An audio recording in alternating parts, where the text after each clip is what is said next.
Hey everyone, and welcome to this edition of World Sports Daily. Jim Williams here with Sean Miller. Sean, yesterday a lot of places came out with their All World Cup team. Um, what were your thoughts? Were they on point, or did we see some surprises there? Some people that you're not necessarily so overwhelmed with. And I saw the one, the here's the SOFA score, which is just specifically based on the rankings here. Messi, obviously, Mbappe, Griezmann, Gakpo, Fernandez, Casemiro. No problems with any of those. Blind, Maguire, Konate, Juranovic, and Likovic. Yeah, look, it's a pretty good team. The thing that pops out to me is Manchester United player, soon to be Manchester United player, used to play for Manchester United. Manchester United wanted the keeper. Hopefully, Kylian Mbappe comes to Manchester United soon. But yeah, Manchester United had most players on the team, so good tournament for them. But this is pretty good thing here. Here's the actual highest rated players. Bruno Fernandes actually the highest rated player ahead of Lionel Messi. Played really well. Mbappe's all the way down to the fifth. Was it fifth? Yeah, fifth. Yeah. Yep. He didn't. I forget how the ranking for that one game because he didn't play that much. Didn't do a lot in that final until he scored 3 goals. But obviously that's what forwards do. Right. I'm a little surprised about Griezmann. He had a hell of a tournament. Yeah, he was very good. Hopefully, I know he's a huge Manchester United fan. Maybe he'll be there soon. But yeah, it's I don't have a problem. Usually, with these players, I thought Cody Gakpo was pretty good as well. So here's who was the best U.S. player? From your not necessarily Tyler Adams, maybe, or let me think. Probably Tyler Adams.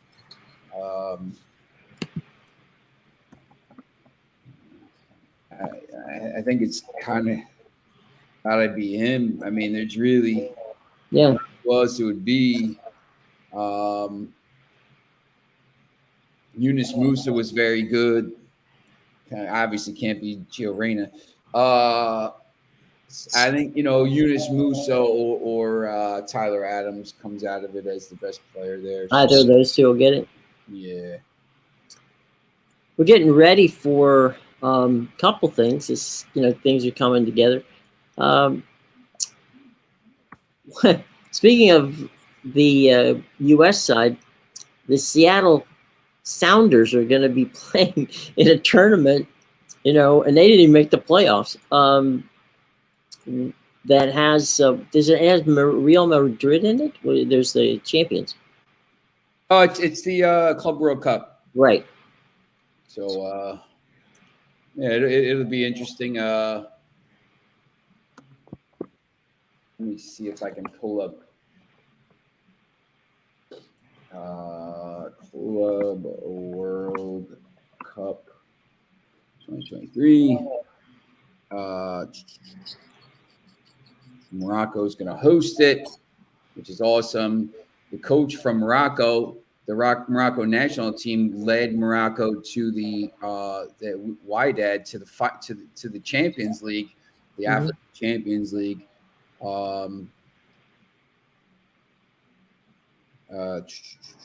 Champions of the six continental federations. Although Wydad won, so I guess Al Ahly will be in as well. Let me see if I can pull up the bracket. When does it start? It'll be in February. There we go. So we'll have a little time to get ready for it. Yeah. Yep. And it's usually the winners of the UEFA, Chelsea won in 22, Bayern Munich Liverpool, Real Madrid, Real Madrid, Real Madrid, Barcelona, Real Madrid, Bayern Munich. I think we see a pattern here. Yes. Yeah, the only time in 2012, Corinthians won. They beat Chelsea, fraudulent team anyway. In 2006 and 2005, the teams, 2004, the teams from Brazil all won. So, it's an interesting tournament. I mean, the games are good. The teams it's usually the team from South America against the team from Europe. And it used to be called the Intercontinental Cup, and that's what it was anyway, because those are obviously clearly the best teams, all year. So, it's weird now. It used to be in December. Now it's right in the middle of the Champions League. To be honest, I mean, it's going to be right before the Champions League. So, Real Madrid's going to have to go out there and win that title, which they want to win, and then, come back and play Liverpool. So it's not, the best timing here, but it is what it is.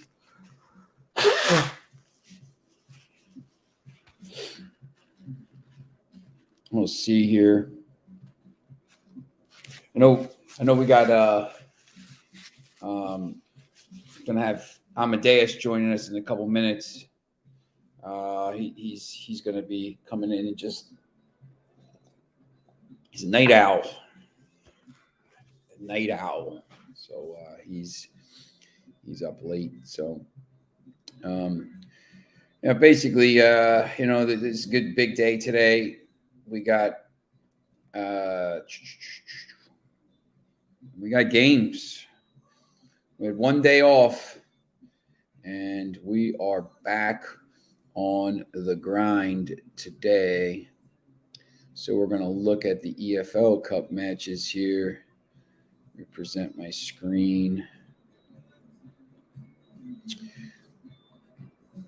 We have MK Dons hosting Leicester City, Newcastle United hosting AFC Bournemouth, Southampton hosting Lincoln City. These are all round of 16 matches. Wolves hosting Gillingham.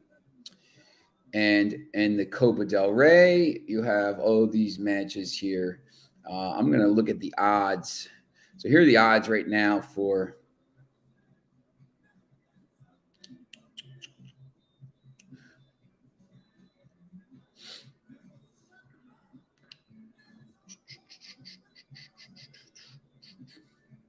there we go. There's Amadeus. Jim's back. Yeah. Little crash there. Sorry, guys. And then Amadeus is here as well. Hey, Amadeus, how are you? I'm good. How are you guys this morning? Okay.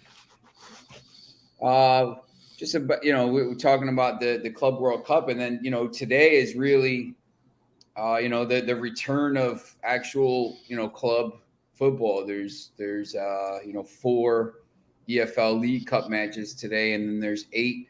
There's a ton of Turkey Cup. There's 8 Copa del.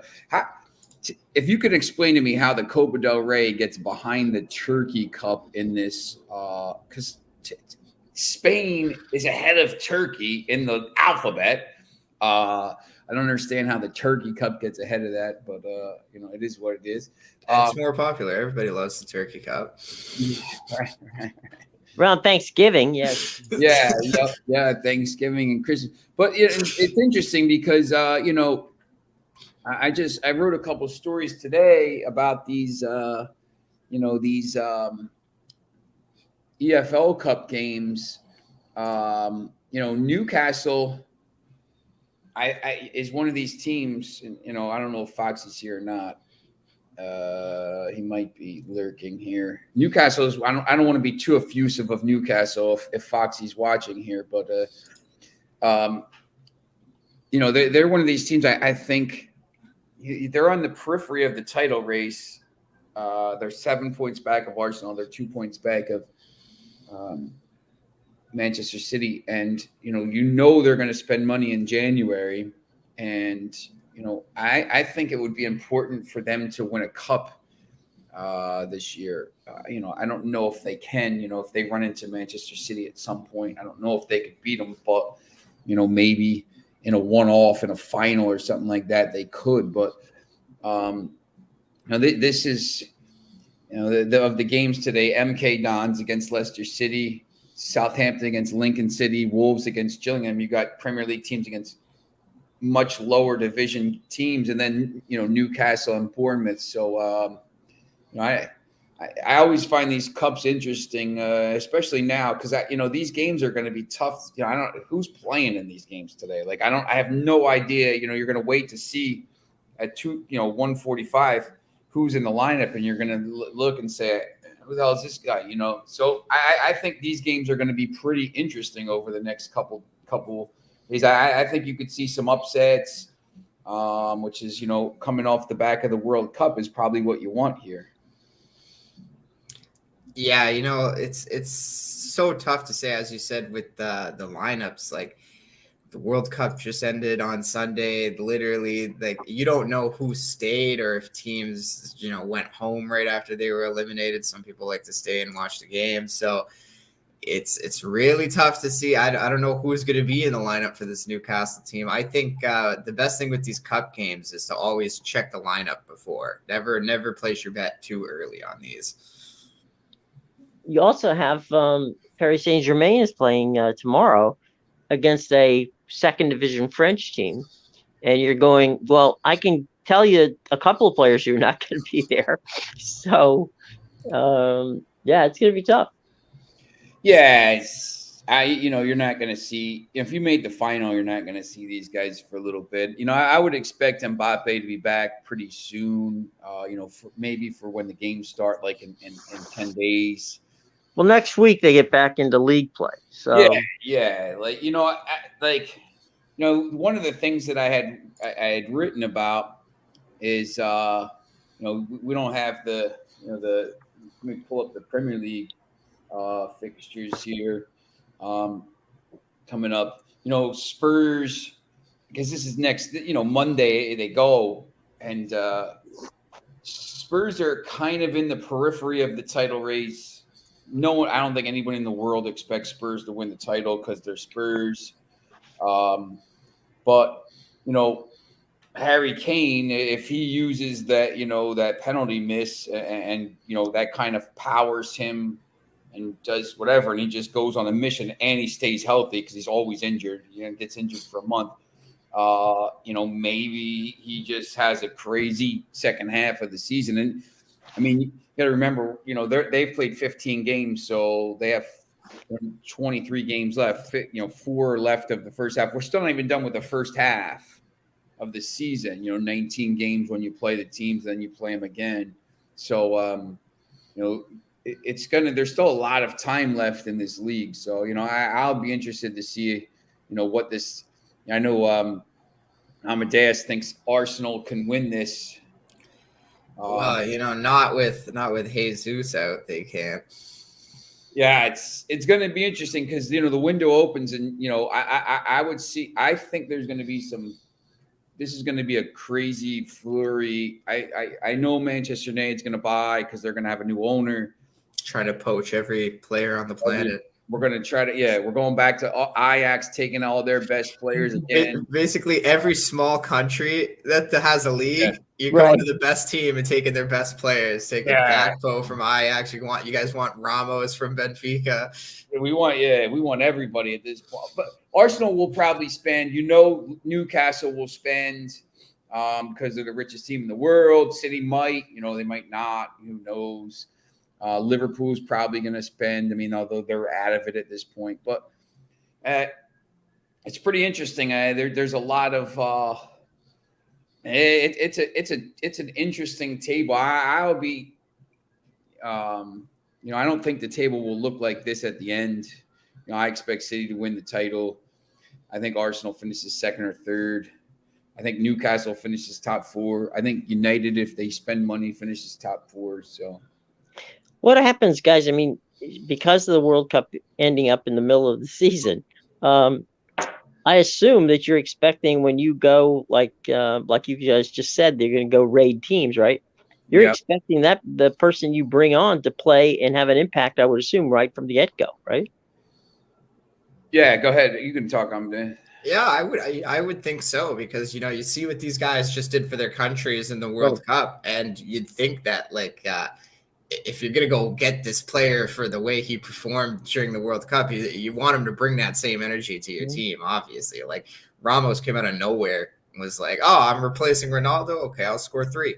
Right. That's fine." I think, for Manchester United, they tried to sign Ramos last year, and they tried to sign Gakpo, but they decided to prioritize Anthony first, and then they said, "Look, just stay at PSV. We'll come back for you in the winter." And that's clearly what's happening. He's going to be Manchester United player on January 1st, which is good, because they need more players. You're going to be playing you're playing Sunday, Thursday, Sunday for the next 2 months, so you need players. But I for some of these guys will be Aaron Bat from Morocco. All of a sudden, people are like, "Man, this guy's good. Like, let's go get him." Like, he's kind of it's not like a panic buy, but you see him at the World Cup and you see him against these other players, and you're like, "Man, he's good." Like, a lot of these players, the Manchester United people, Kudus, obviously, anybody from Netherlands, anybody they're linked with, they've clearly been linked with for a year. Like, as soon as Ten Hag came in, they're going to be linked with every player in the Netherlands. But sometimes it's not great to do that on the back of a World Cup. A lot of times those players flop because they're just not used to playing in these big leagues.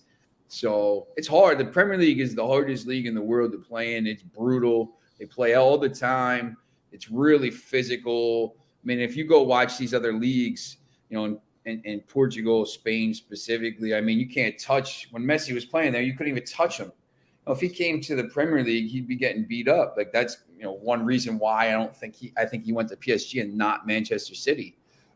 But yeah, it's the problem when you're transferring these leagues in January is you have to get up to speed of the play of the Premier League, and you see, it takes some of these players like a year to do that. Maybe their second year they break out. Their first year is just adjusting to the league. And if Arsenal says if Arsenal's trying to bring in a player, maybe Marcus Thuram from Gladbach in France, and want him to come in and score 10 goals to help them maybe it happens, maybe it doesn't. Maybe it takes him till next year. So it's tough. I mean, if you're looking to replace a player, Arsenal might be better off trying to find someone from, Fulham, Brentford, Palace, something like that, who already is adjusted to the league and maybe knows how to, maybe do it. I think that's the kind of a important distinction here, because, it's going to, and then, you look at the bottom of the table too. I mean, this is, from Southampton to Bournemouth, there's 4 points, and that's 19th to 14th. Leicester City's not going to go down, but it's tough at the bottom there. It's the same thing. Some of these guys are going to be spending some money as well. So, how much of a factor is the weather at this point in time? I mean, it's. It's brutal. I'm just saying, It's like 37 degrees and rain in Manchester. Like, it's just absolute. It snows. It just doesn't snow. It doesn't snow in Manchester because of the mountains and stuff. Mm-hmm. But you go to these other places. I mean, it was the other day I was watching the championship, and a bunch of matches were canceled because the pitches were frozen, which doesn't help fixture congestion. But it's cold and it's hard to breathe. It's like, it's cold and wet. Like, I can't even explain, like, when you live here, it's like it's hard, it snows or whatever. Right. When you're walking around Manchester, because you got to go out, walk to town through everything. When you right in your hotel all the time when I'm over there, and just like, you're just like, it's just cold. This is until like April, by the way, or sometime March. So it's just like 37 degrees, 40 degrees, and like 2 or 3 Celsius, and just wet and just like mist. There's just like a mist, and it's just like it sucks. It's so bad going to watch games. Every time I go there, I'm like, man, I'm never coming here again until the summer. Like I'm only coming back in August. But I mean, like Amadeus, when where you are, it doesn't really. It's not late. It's like snow, right? In the winter, it's not like cold rain. Yeah, it's snow, but I actually live in a I live in a little town that's kind of in a valley. So we don't get a lot of snow here. So that weather you're describing is literally what we get. It's like extremely cold and it's rain and it's just the whole ground is wet. The air is wet. But as soon as you leave the town, yeah, there's snow everywhere. And it's like, good luck getting to work or wherever you got to go, right? But because I live in that valley, just like how the mountains in Manchester don't really, you don't get the snow there. We don't get the snow because we're so low. I actually used to live in a place just above the valley like 10 years ago, and it was like another country there. We would get like 10 feet of snow and nowhere else would really get it. Like it's the weirdest thing. Like just here alone, like probably from Hamilton to Toronto, there's different weathers just in different cities because of the way like the location is. It's actually the weirdest thing. Amadeus, to your point, I used to live and work out of Cleveland, right? And it would snow there, like depending upon if you're on the east side of the lake, it would snow. Exactly. If you're on the west side, it would snow, but not as bad. And we were across Lake Erie, 35 miles across Lake Erie was London, Ontario. London, Ontario was like London, England. Okay. It rained. It was, to your point, it rained. It was a mess. Okay. You hated to go there only because, you were praying for snow, which is insane, but you were just saying, please just snow, just get this damn rain out of my life. It's just cold. And everywhere you went was cold and damp. And it was like you were constantly walking out of a shower. Yeah, and I'm glad you say that because like for example, Sunday, the Buffalo game, there was all that snow there. I'm on the opposite side of the lake and we got like nothing. And I even had a friend say to me, like, weren't we supposed to get like 5 feet of snow? Where's the snow? Why? Buffalo got the snow, but we didn't. Right. So yeah, absolutely. It's the weirdest thing in this area. And I think the lake is definitely a big factor. 100%. Yeah. Because we're right on Lake Ontario here. So, and then we have obviously the lakes, right, that cross over into the US. So like we're just surrounded by lake, all 5 Great Lakes. Ontario is just hanging right there. Nooked in. Yeah. Especially in the southern part there, right? We used to joke about the east side of Cleveland, you could get 7 inches of partly cloudy. You just never knew what was going to happen, but you did know if it was going to snow, you were going to get it. Oh, yeah. But so anyway, I mean, we watched those games, Sean, in the league, and the guys are just basically out there in shorts. It's like, okay, are you insane, or do they not allow them to wear long pants? I don't know. I mean, I guess they probably, I forget if they can or not. I feel like I've seen maybe Traore or one of these guys with them. I know they have to wear the reason they wear the socks, like the different colors, is so that when the referee looks down and sees the socks, he knows which foot the ball went off of. I know, like, right, like the socks both can't be like white. You have to be whatever. But I feel like I've seen some players wearing it. It's weird too, because it's you think of like Spain and Madrid, and I'm always I was in Madrid in August and or April last year, and when I was there in 2019, it was in June. It was 95 degrees every day. There wasn't a cloud, but it's cold there in the winter as well. It's because it's the mountains and it's pretty cold. So it's not just you see it. Obviously in Italy it's different, but the north of Italy is cold as well. So in Germany. Germany is cold. I mean, they're usually, when the Premier League, they get snow.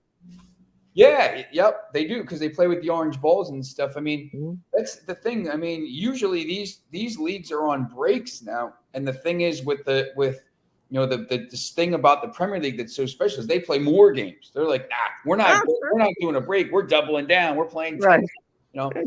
So it's going to be interesting now because these leagues are all back at the same time. So I mean, it's just. I mean, when you see the schedule for next week, Tuesday, there's the Premier League, the Championship, Super League, Belgium's back, Australia's playing now. And then, next Wednesday, Ligue 1 comes back.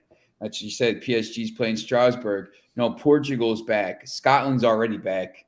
And then La Liga. It's cold in Scotland in the summertime.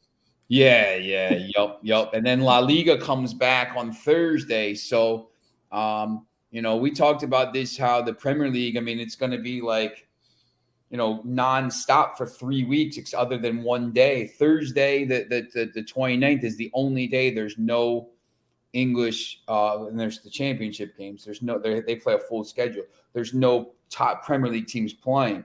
But, it's going to be on the back of what people are saying is maybe the best World Cup ever. There's going to be basically games every single day until March, until the next. I think the next break is. There's Champions League, so the break goes, I think, after this round of games here, Monday. Yeah, there it is, because you can tell right now. Whenever the first thing up is the Regionalia West in Austria, there's no games. Yeah. Yeah, when that's the first game on the list, I know it's an international break. The Super League is playing. So the Swiss Super League is still playing. They don't even care. But you got the Euro qualification. So Italy, England, which is pretty interesting game. And that was the final last time. Yeah. So to come right out and play in that, France, Netherlands. Until the middle of March, I mean, there's basically games every single day that you can watch, bet on, whatever it is. If you're now become a fan of soccer because of the World Cup, you can find those games here. Well, I think the good news is that the casual fan, right, who got jacked up because of World Cup, now doesn't have to wait, 2 or 3 weeks before they can start watching, games. That was the problem. I mean, it's not, you got the MLS, but we've talked about this 100 times. Amadeus and I, the MLS, they never take advantage of this stuff. The World Cup would end, and they schedule 17 games on Saturday at the same time. Right. Like spread, hey, let's spread them out like the Premier League does, so we have games every day and people will watch them. No, we're going to put them all at 3:00 on a Saturday. But I mean, you see this. I mean, you look at these fixtures. Starting next week. On the 26th. I mean, look at the Premier League. There's 4 different windows: 7:30, 10, 12:30, and 3:00. And then you got the 2 windows on the Tuesday. You got the Wednesday game, and then Ligue 1 plays, 9:00, 11:00, 3:00, 1:00. I mean, these leagues are smart. They spread the games out. Mm-hmm. The La Liga, 11, 1:15, and 3:30. They bring the team. They get these TV people. Obviously, Jim, they get it. If we put the games and spread them out, we can have all these people watching right after the World Cup, and they're going to be hooked. And now all of a sudden, you have games 6 hours when everybody's off of school and off of work and stuff like this. And you got games from 11:00 or 9:00 in the morning until 5:00. And you might not sit there and watch all of them, but hey, listen, I might watch it, and then I go out and I come back. Oh yeah, there's a game on today. So it's going to be pretty cool. One of the things I talked to when he was commissioner of the USL, Francisco Marcos, and Francisco had this theory with USL that he didn't want to play games all on the same days. He wanted to stretch them out. He said, if I'm playing all my games on Wednesday and Saturday, what the hell's gonna, what happens the rest of the week? We're losing audience. Mm-hmm. And so they stretched it out, and they play in, their cities are some of them are bigger, some of them aren't. But the good news for them is they broadcast every game that they have, and they and they also have good ticket and prices and things like that to make it simple and easy for people to come. But the whole concept is to make it friendly for everybody to have a game whenever others don't. I mean, that's what the MAC football did. I mean, Right. the MAC football figured out, hey, we can play on ESPN on Tuesdays and Wednesdays. This was before, when they started doing this 7 or 8 years ago, every game wasn't really on TV. Right. Like, now every game's on. But, if I'm some kid, this is, 7 or 8 years ago, and I say, wait a second, I can go to, I don't know, Rutgers and sit for 2 years, or I can go to Akron and play right away. Right. And also be on TV every week. Why would, what's the point? It's the same. You're getting the same scholarship. I'm going to go somewhere where I can play and be on TV all the time. Everyone's on TV now, but that, it wasn't the case back then. And they got it. And all of a sudden those schools became, they started getting an influx of players, and it's now these schools are pretty good, and they're all, that league is really competitive. And they get players. Well, the other thing is they don't have to share. I mean, if they're playing on Tuesday, Wednesday, Thursday, right? It's like they got prime time every night. Yep. So, if you're a scout, or if you're your NFL draft situation goes up because everybody can see you. By the same token, a lot of those kids have used the portal. And the only reason that people know about them is because they saw them on the weekends. I'm sorry, in the weeknights. Yeah, I'll be interested to see what, with the MLS, this new deal. And Amadeus, Jim, your brother's helping with that deal, right? Right. Mm-hmm. So, with this new thing, obviously Fox, they only have the 14 games. So it'll be interesting to see if Apple has these games spread out so there's more content.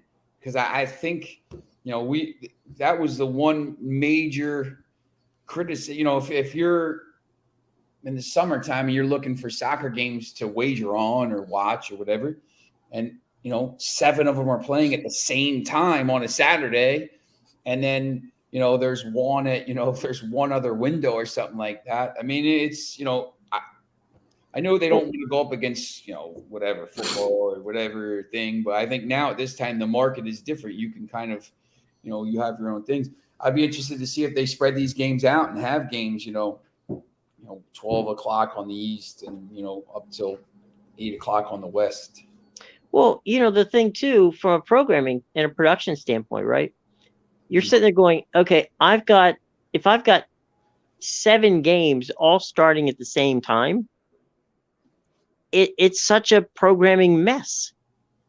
It's like, how do you promote that? I'm promoting against myself. It's like it's like, okay, you don't want to watch this one. It's like it's like you're cannibalizing your own league. Yeah. You're forcing people to choose a game that, instead of me taking a look at a team that I've never seen before, I'm more than likely going to watch somebody I like or I know, or not watch it at all. Yeah, I agree. Because, you end up with a team, they don't play early. That's the problem too. All of their games are, pretty, 7:30 at night. They don't play any afternoon games. I don't understand. I know. I think they kind of say, "Oh, people are playing travel or whatever." I don't like.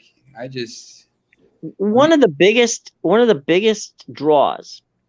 It's going to sound silly, but one of the biggest draws on Saturdays in the fall, and it's probably the one thing that's going to save the conference, is ESPN has packed the Pac-12 After Dark, which is a game that starts at 10:30 every Saturday night during the season, and it's a Pac-12 game because that's a 7:30 start out there. Okay, the MLS has never taken advantage of that window. I mean, it's there, but they don't promote it that way. Or why wouldn't you promote a doubleheader? A game that starts at 7:30 on the East Coast, and then 7:30 on the West Coast. You got two games back to back. I don't understand. I mean, we've talked about this a million times. Put me in charge. I'll spread it out. It's like the MLS just doesn't get marketing, which is insane. They should. There's a lot of different. No offense to Don Garber, but he hasn't struck me ever as being a genius when it comes to marketing. Well, that's what the problem is. We need us three in there calling the shots, change the schedule around. Let's get some promotion and relegation going, not just let's. I love the idea for a draft hit or for a draft pick. I love the idea is if they would make a deal, with USL and them or however they want to call it, right? I would love to see relegation in this. I mean, would that jack things up? And people in this country doesn't, they don't really know much about it, but I think they'd learn fast. Yeah, that's right. And it would actually force some of these teams to these guys aren't, they don't want to spend. It's like baseball. I mean, that competitive tax you have here. Like, look, you have to spend this money. Like, you have to. You can't. Hockey, all these other teams, you can't just constantly be bad. Like, well, what about this? What about the municipalities, right? The cities that build these stadiums, right? And they just built a $200 or $300 million stadium, and the thing gets relegated. So it forces you to, be competitive. Yes, 100%. So I'd love to see, because I'm sure there's some USL teams that would love to take the step up and play in the MLS. Of course, 100%. They're all begging to. Right. I mean, look, I mean, it's not, you already have the league set up. I mean, just, move them up, move them down. I mean, it would be like the Hunger Games, right? Only the strong survive. Exactly. No more expansion. You don't need expansion in soccer. No, you wouldn't have to. Go with the rest of the world for this sport and just do promotion relegation. Man, that would be so much fun watching that turn. And we have one of the highest rated Premier League weekends is relegation weekend. Yep. Of course. Because so many people are watching to see, is my team going to stay, or are they headed, south?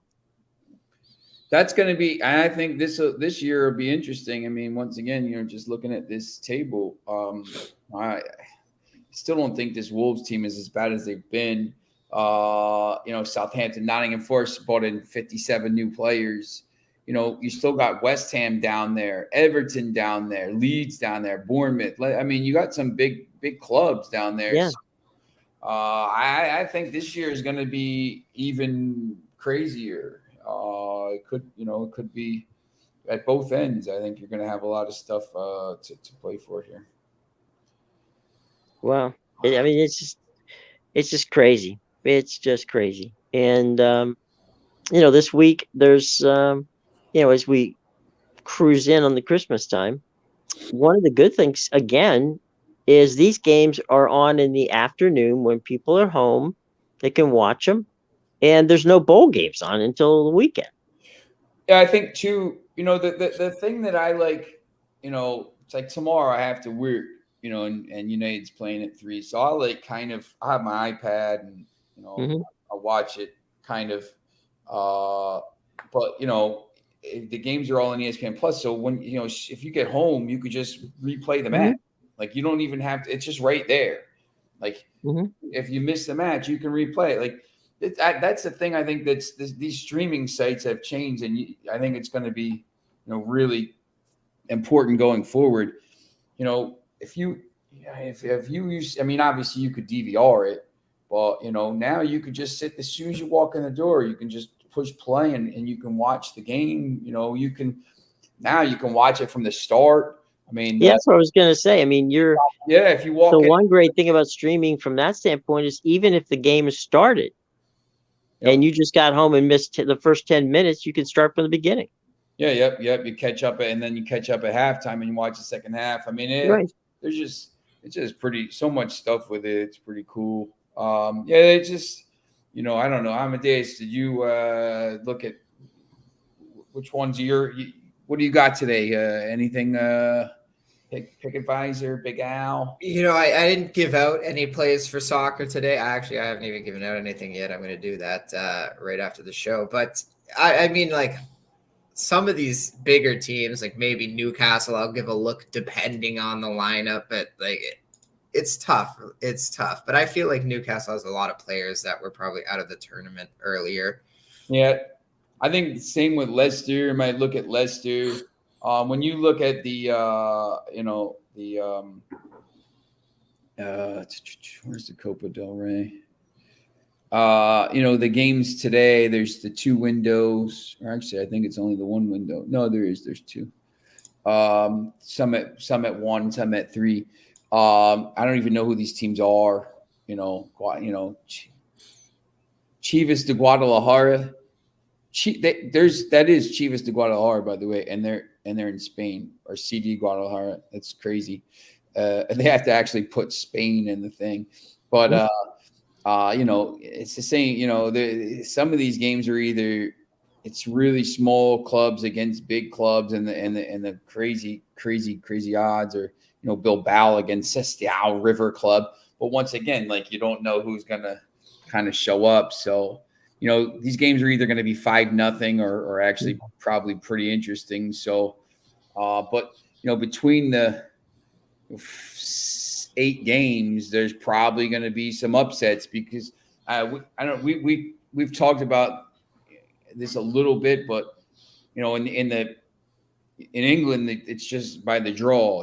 They draw the balls out of the hat. The first one's the home team, the second one's the away team. Blah blah blah.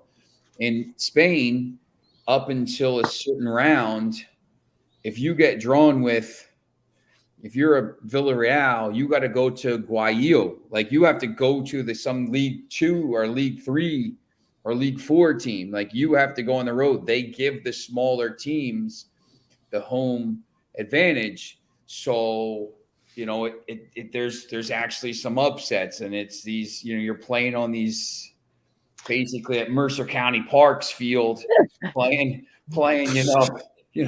It's but you think about it. It's brilliant from again. Let's go back to the marketing aspect. That game's going to be sold out. You play that game at the bigger team's home field, nobody cares. There's going to be 5,000 people at the game, and it looks terrible. If you played at the other place, there's going to be 5,000 people, and it's going to be it's a full house. Crazy atmosphere. Yeah, I actually really like the way they do it. You'll have some of these small teams hosting. Like a couple years ago, my guy Tom played for CD Rincon, and they hosted Alaves, and it was a first division team coming in, and it was a huge, massive deal. And the other thing is too, they get them, it's a boost and a windfall. The game's on TV, right. And they get the gate and they get the thing, so it gives these smaller clubs some money. And if they get through, first round, then get to a second round, it gives them another boost of money. And that money, if it's €1 million or 2 million, I mean, that could run the club for a year. So, it's important. They talk about that in the FA Cup. They want the replays are huge for in the third round. If it's a small club against the big club, if they can get a replay, now they get 2 games worth of money. And in every game they go, you always hear about, some little team makes the 5th round, and that all that money that comes in from TV and everything, that pays for their bills for a year. And maybe they get some extra players, and then all of a sudden they start coming up the ranks. So, well, the other part of it too is, like we just said, the experience. Maybe you haven't gone to a game there, and suddenly you go to see this, this big mismatch. Your team plays well, and suddenly you're deciding, well, you know what? I think I'm going to start going back and watch the team play. Yeah. Yeah. So No. from a marketing standpoint, it's genius. Yep. It's like in college football, if Alabama were to go to Salem State, you know, you know, there'd be the usual 10,000 people at Salem State. They'd all be there to see Salem State play Alabama. Yeah, that's the joke. You've only come. That's what United fans sing when they're in there. You've only come to see United. Like when United goes and plays anywhere, you can't get a ticket. I mean, Right. When United plays City, it's impossible to get a ticket. When City plays, Brentford, you can walk up and get a ticket. Yeah, exactly. That's the way it is. But yeah. So I actually think it's pretty cool. Today of these games here, I'll probably watch Newcastle Bournemouth at 2:45. I think that's a pretty good game. Once again, I'd like to see some of the small teams. It's the only one that's hosting is MK Dons, and that's they built that brand new stadium for Wimbledon. But Southampton's hosting Lincoln City and Wolves are hosting Gillingham, so it's a great day out. But there'll be 12 people in the stands for those. Ooh. Wolves at minus 770 against anybody is an abomination. They could be playing it. They could be. Once again, I could find 11 guys in the park, and I think we could probably play Wolves to a 0-0 draw at this point. So I don't think they could score if they played for 10 days. So to be minus 770, which means on the Asian handicap, you probably got to have them, minus. Oh, that's Southampton. You got to have them. I don't even know what the minus 2.5. Man, is this team scoring 3 goals? Look at that. Is Wolves scoring 3 goals against anybody at this point? That's crazy. They're not scoring 3 goals against tall grass. Yeah, it's crazy. Yeah, I don't know. You go look at the Premier League table. They have 8 goals so far in 15 games. That ain't good. The fact that they have their goal difference is only minus 16 and they've scored 8 goals is actually not that bad. I mean, if they had a decent amount of, if they could just find a striker, they'd probably be, in the middle of the pack here. But yeah, it's pretty interesting. It's crazy. That is absolutely crazy. This is one I want to ask you guys before we get out of here. Grading Fox's coverage of the Cup. What'd you think? I'll be honest. I have IPTV, so I watched the BBC and the ITV coverage most of the time. Every once in a while, I would switch over. I can't. For the record, everybody got the same picture. Okay? Yeah. So it's a world feed. So the only difference were the announcers. The problem I have sometimes, and I've stopped watching pregame shows because I know, I don't need somebody to tell me what's going to happen. I know enough about the game to know. Since they don't know, it doesn't matter anyway. Yeah, and I know. I think we know more than some of the people they have on. I mean, that's not even being a thing. I mean, it's true. But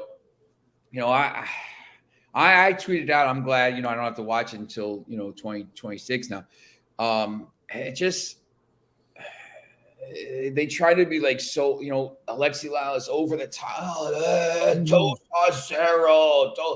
Look, man, just talk about the whole coverage it's like the Olympics. Oh, right. The people and thing. Look, man, France is playing England. I want you to talk about the game for 15 minutes. The 15 minutes before the game, talk about the game. I don't care about the U.S. team and, what they're already out of the tournament. Right. You're playing, it's match day 2 of the group stage, and they're talking about the USA game in 4 days. Look, I talk about the game that's up next. I don't care about the other stuff. But, that's the way it is now. It's just they're trying to, everything is sensationalized, and they try to get somebody on there so they can get a sound bite and get in the news, and they get the links and all this stuff. I just want to watch the games. And then when I'm watching the games, I just want somebody to like, dude, pronounce the names right. Like there's so many times I'm like, this guy doesn't even know the guy's name. They're mispronouncing their names. Like, I'm not.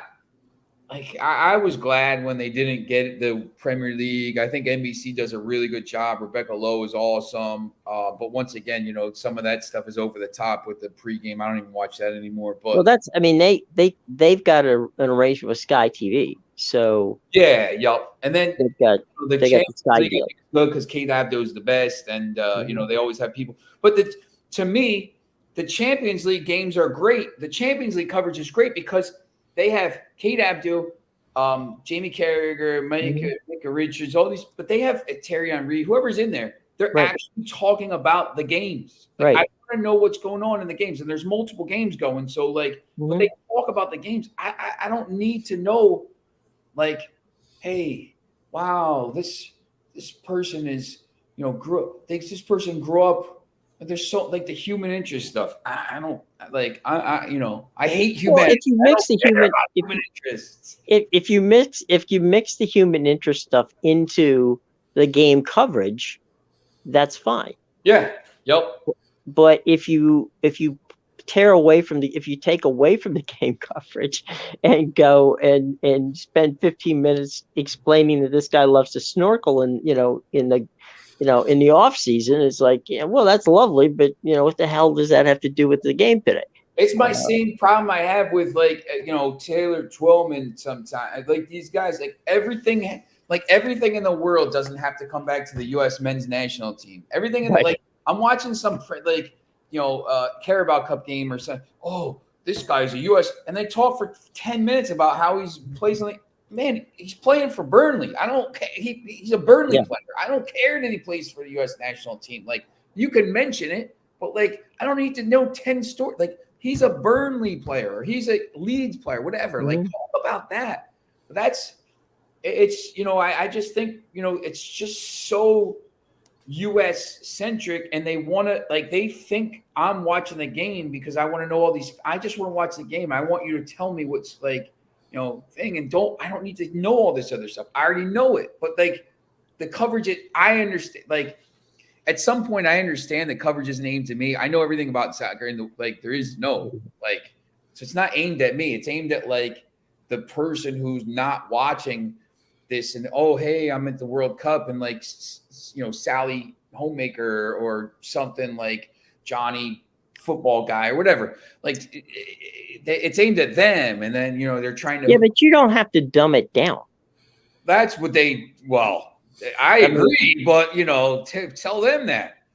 It's every. I mean, it's not just. I think everything is dumbed down now. It's just they want to dumb everything down to this thing, and I'm just listen. You know what? Why don't you? Instead of doing that, why don't you smarten it up? Why don't you make me, if I am really interested in this stuff, I'll learn about it, and I'm going to drag me up to this level instead of dragging everybody down to this level. Elevate everybody, but that's not what they do. I can go on about schooling and everything. It goes back to being lazy. You want to make it easy, and you don't want to challenge these people. And these kids that are watching these games, they know as much as the guys who are talking about them. That's right. They know the players. They know, they've been following it for, a year, 2 years, 3 years. I mean, you don't have to. The biggest mistake that is made by sports, any sport, whether it's soccer, football, U.S. football, basketball, whatever, baseball, is the dumbing down of it, to try to get to explain to the people, what happens. Howard Cosell had a great line when he was doing Monday Night Baseball. He's sitting there with Tim McCarver, loved Tim McCarver, great guy. And the play-by-play guy was Keith Jackson. And it was a 2-hop ground ball to the third baseman. He throws the guy out of first. And Cosell says, because McCarver explains, well, Schmidt picks the ball up and throws it across over to first base, and they build it. He goes, if you have to tell me that, he goes, I shouldn't even be watching. That's right. He goes, I really think the people at home know that the ball bounced twice and the guy picked it up and threw it to first base. You don't really have to say it. And, I do think that making it's, there's a difference between informing and educating and being stupid. Inform and educate, fine. But you can do it on a level that is intelligent and fun, as opposed to just saying, oh, well, this is what a nutmeg is. Do I really bloody care what a nutmeg is? No. It just, really, stop it. But I mean, the one thing that I always get a kick out of, I love Andres Cantor, because Andres did over almost 2,000 soccer games and never did one of them in the stadium. Everything he did was called off of a monitor. And I have, from a television standpoint, guys, I can't tell you how hard that is to do. And Andres Cantor, I watched the Telemundo games on Peacock, and Andres was, as he always is, spot on. I mean, he didn't miss a trick. Everything was there. And that's not easy to do, because you're looking at it. Think of yourself watching it at home and watching on television. You get to see a lot, but there's a lot you don't see. And somehow, some way, he's able to really capture that. So I don't know. I mean, ESPN screwed it up trying. Fox has screwed it up trying. NBC was smart. They just farmed it out to Sky, which I think was their big. And CBS has done the same thing. They farmed it out to to European coverage, where the people know what they're talking about. Yep. Yeah. So that's why when you watch the Champions League, you're not watching, U.S. announcers trying to figure out what the hell it is that they're trying to do. What do they have up there, Amadeus? So our sports is like monopolized by TSN. Like, for example, I don't even need Amazon to watch Thursday Night Football. TSN has the rights to it, and they broadcast it across Canada. So for us up here, like our panel, it was all TSN. So our panel is like Stephen Caldwell, Kevin Coban, Julian de Guzman, and Janine Becky. So, well, TSN is 38% owned by ESPN. Is it? Yeah. Okay. I kind of figured that, like, this is almost like the Canadian version of ESPN. So yeah, I mean, I thought they did a pretty good job of it up here. Like, I don't know if I got access to the Fox broadcast. I might have on another channel, but I'm not 100% sure. It's just because, like, got 6 channels showing World Cup. They just throw it in your face, TSN. So like, they I'm sure that you're that close to, if you're that close to the U.S. border, you probably get U.S. TV stations. I think I do get the Fox, because they show the Lions a lot. Well, then, you're in Ontario, so yes, you're going to get Lions games. Lions and Bills. It's like, it's always on the same channel. There's a Buffalo channel, and there's like a Detroit. Right. There's like a Michigan channel. Yeah, you're getting channel 2 out of Detroit and channel, I don't know what it is, out of Buffalo. Yeah, sometimes I like the American. You guys have cool commercials. They're better than up here. That's the funny thing, that everybody who's ever said to me that they like American television, the first thing they say come out of the sports is, or they're watching the Super Bowl in another country, and they go, we don't get to see the commercials. Our Super Bowl commercials suck. They're terrible. I literally try to watch it on an American broadcast. BBC and ITV commercials are atrocious. Like, that's the only thing I'm like, man, what's going on with this commercials? Like, what? Well, then but the ITV people, because the BBC doesn't have commercials because it's the British Broadcasting Company, the ITV commercials are all lumped into a 10-minute block. Yeah.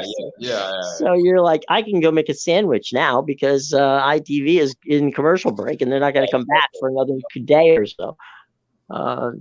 So yeah, but it's fun to watch, and if you get an IPTV as a service, and a VPN, then you're good to go and watch pretty much anything.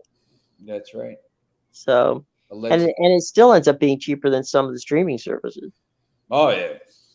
Oh yeah. And you get 3,000 channels. VPN. Yeah. 9,000.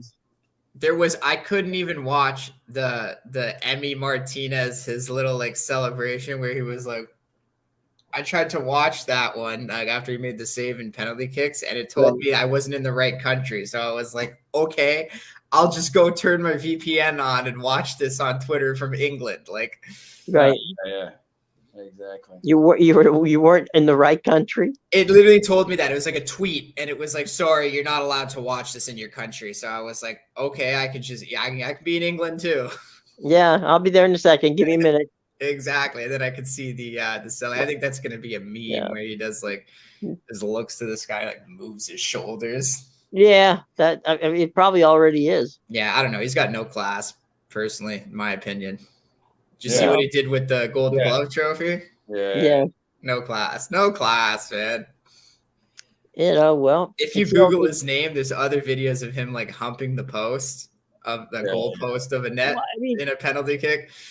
It's like wrestling, right? You got heels and you got good guys, and so who do you like? You like the heel because you need somebody to be the foil. Yeah, that's him. There's like multiple too, like because I tried to find a video after somebody showed me, and like there was ones from years ago coming up where he's just like on a goalpost doing that, or like he's done that celebration before, just a humping motion. I'm like, what is it with this guy? It's obviously him. Something with him. He's definitely got mental issues. Yeah, it's a goalkeeper still. I mean, they're all. Oh yeah, you know what? I was always told that because I played goalie in hockey, and I know it's a different sport, but that would always be the line to me. Oh, you're a goalie? No wonder. Goalies are always the weirdest people. I'm like, oh, thanks. I appreciate that. I talked to Braden Holtby when he used to be with the Capitals, and he said it takes a special person to be a goalie. Yeah. And I said, what kind of person? It's one with no sense. Literally, like a weird. Well, you're getting slapped in the head with pucks all the time. And well, that's what he said. He said, "Why would anybody want to take the one job where you get hit with a puck 100 miles an hour for I'd get hit with a slap shot to the face, and all my teammates go, "Are you okay?" I'm like, "Yes, it's my job to stop the puck. Go get it in the corner now." Right. It's it hit off my face mask. Go and get it. Yeah, it's like that's what the helmet's for. I did my job. Can you do yours? Right. Just or you make a kick save and somebody's out there going, not even attempting to get it, and the other guy's stuffing it down your throat. I know it's great. Yeah, but I guess it translates to soccer too. Just all goalies are weirdos. They got to be a little mental. There was a guy, Winston Dubose, in the old NASL. He played for the Rowdies, and he spoke. He sounded, guys, like he was, like he had a Cockney accent. Winston Dubose graduated from the University of Central Florida, okay, and was from Orlando. And you're sitting there going, he could have passed easily for one of these crazy Englishmen, and he just, it was something. He was playing a character. So. In sports, as we all know, because we've covered all different types of sports, there are characters. There are guys who, take on a persona, and that's the persona that it is. I mean, it's like they speak to you in the third person, as if, that's another person. Well, when they get off the ice, or they get off the basketball court, or they get off the pitch, they're a different person. Yeah, in school you got the class clown, and in the locker room you got the locker room clown. Right. Crazy. All right, boys. Any last words before we get out of here today? A lot of fun stuff. Yeah. We got it. Hopefully, all the Twitch watchers are enjoying us today. Are twitching? Yes, right. Twitching, and excited to watch some games later today. So. Well, we're going to start some watch parties. They're going to be a lot of fun, and we'll bring Amadeus over and force him to watch it with us. Do one for my Italy-England. Yeah, that would be a good. When's that coming up?